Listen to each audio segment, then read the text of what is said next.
Baklay, yummy. Nagluto ani mong papa. Kaon ka? Dali na ka na. Luto na ng luto. Yummy, yummy, baklay. Nasi ay kuan.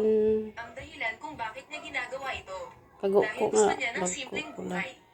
Tas na ay Anak na lalaki na malapit nang umattend ng reunion ng paminta kanilang ina. dahon, paminta. Pumunta sila upang Paminta suportahan ang lang. kanilang Ikaw na. Kukad. ina. Dito pa kayo para istorbohin Ay, ako. bahinon pabaya na. Mga nakakatawang damit ninyo. Ala, Johnny ito. Si Toto la na loto. Ang tatlong lalaking ito ay mga Ay, anak yummy, ng isang yummy. malinis na Oh, tatay. sige. Bakit ang ganda ng tadhana niya? Ay, wala. Ideya yun ng kapatid mo. Nga rato sa butangan nimong Paano mo plato, nasabi be. yan? Pumayag din kayo ng kuya mo. Maaari bang huminto kayo kung Ay, araw ay wala kayong natutunan. Ay, pagpilian. Nanay, hindi mo dapat sisihin ang kapatid mo. Akala namin,